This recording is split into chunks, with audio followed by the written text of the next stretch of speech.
बात यह है कि मैं तुमसे प्यार नहीं करता, तो मैं तुमसे शादी नहीं कर सकता। क्या हुआ रीत? इतनी परेशान क्यों हो तुम?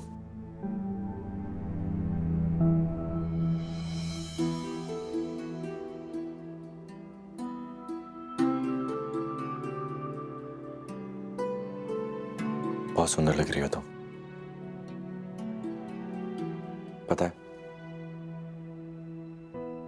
मैंने कभी सोचा भी नहीं था कि तुम मेरी दुल्हन बनोगी।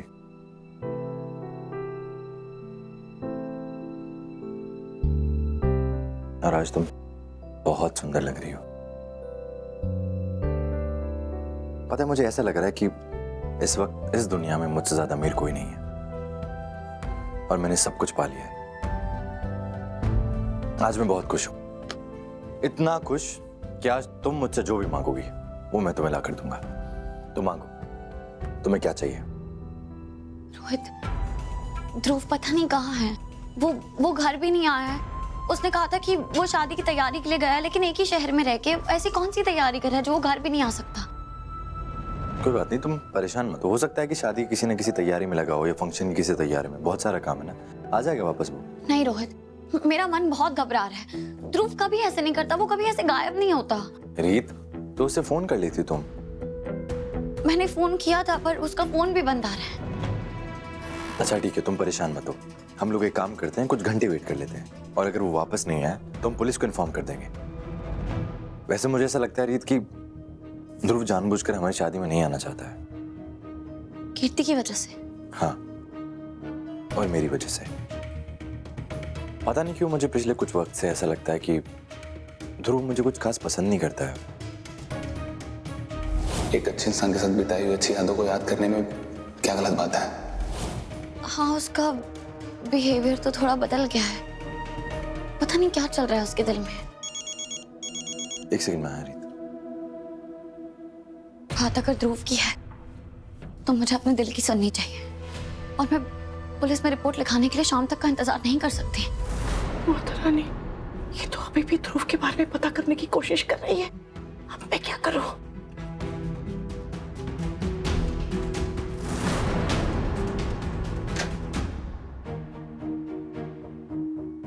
हेलो, पुलिस स्टेशन जी। मुझे अपने भाई के लिए रिपोर्ट लिखवानी है। ध्रुव चौधरी, वो 25 साल का है और वो 24 घंटे से घर वापस नहीं आया है। क्या आप 48 घंटे से पहले रिपोर्ट नहीं लिख सकते?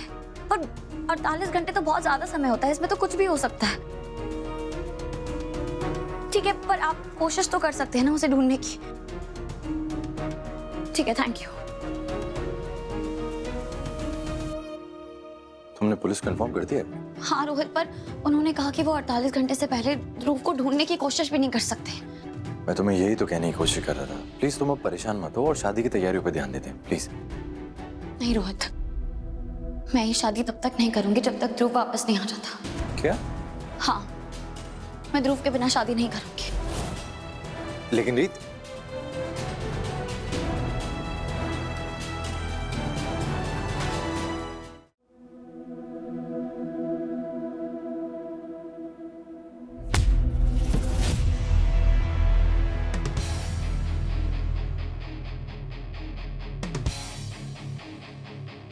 वाह रीत, दुल्हन का रोल तो बखूबी निभा रहे, लेकिन मुझे एक बात समझ नहीं आ रही कि अगर तुम दुल्हन बनने के लिए इतनी बेताब हो तो रोहित से शादी तोड़ने के बाद बहाने क्यों ढूंढ रहे हो, जैसे ये ध्रुव की शादी में आने की शर्त। मैं क्यों रोहित से शादी तोड़ने के बहाने ढूंढूंगी? मुझे क्या पता, चाहे तुमने मुझे कीर्ति को ना कहते हुए सुन लिया इसलिए, और तुम्हें लगा होगा कि एक मौका है आपको राघव के करीब जाने का, इसलिए तुम रोहित से शादी तोड़ने के बार बार बहाने ढूंढ रही हो, है ना? आपको क्या लगता है राघव, मैं आपसे शादी करने के लिए मरी जा रही हूँ? नहीं, बिल्कुल गलत सोच रहे हैं। और अभी क्या, आप तो हमेशा गलत सोचते हैं और हमेशा गलत करते भी हैं। जैसे कुछ ही घंटों में आपकी शादी होने वाली है, लेकिन आपने अभी जाके कीर्ति को शादी के लिए मना कर दिया। आपने देखा ना, वो दुल्हन बन चुकी है राघव, और आपकी हिम्मत कैसे हुई मुझे अपने इस पाप का भागीदार बनाने की? आपने कीर्ति को ये जताने की कोशिश की कि उसका दिल टूटने के पीछे भी मैं ही जिम्मेदार हूँ, जबकि मेरा आपसे और उससे कोई लेना देना नहीं है राघव। सच में लड़कियों के इमोशंस के साथ खेलना तो कोई आपसे सीखे। जब मुझसे शादी हुई तो तलाक के पेपर्स लेके आ गए जेल में। इन पेपर्स पे साइन करो। क्या ये? Divorce papers. और आज जब कीर्ति से शादी होने वाली है तो आखिरी पलों में उसे शादी के लिए मना कर रहे हैं आप। आपको अंदाजा भी है अगर मेरी जगह वो होती कमरे में तो उस पर क्या बीतती। अगर आपको शादी नहीं करनी थी तो पहले ही मना कर देते ना। पहले सबके सामने बढ़ चढ़ के ऐलान क्यों किया कि आपको कीर्ति से शादी करनी है? मैं बताती हूँ क्यों। क्योंकि आपको गलत टाइम पे गलत फैसले लेने की आदत है राघव। लोगों की जिंदगी बर्बाद करने की आदत है, उनका दिल तोड़ने की आदत है, उनका भरोसा तोड़ने की आदत है।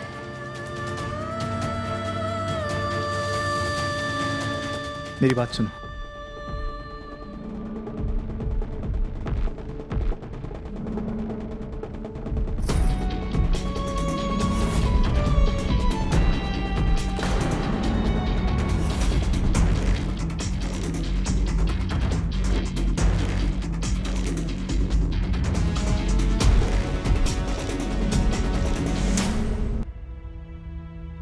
आंटी, आप यहाँ?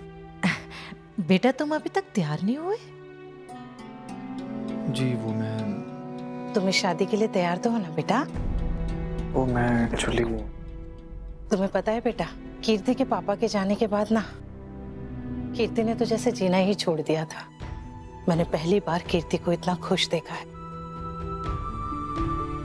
उसने तो मरने की भी कोशिश की थी। मुझे पता है बेटा कि मैंने कितने दुखों से अपनी बेटी को पाला।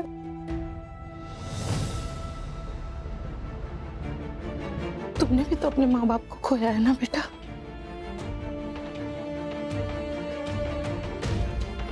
तो तुम ही उसका दुख अच्छे से समझ सकते हो।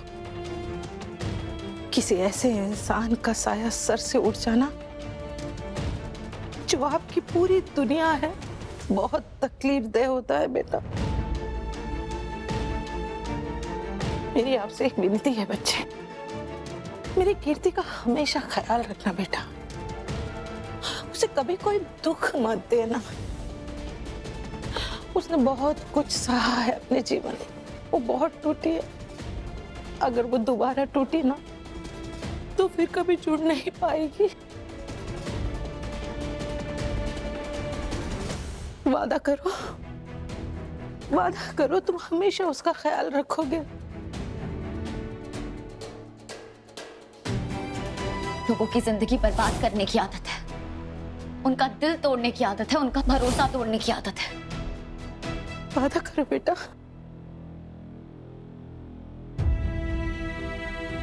मैं आपसे वादा करता हूँ आंटी, मैं कीर्ति का ख्याल रखूंगा।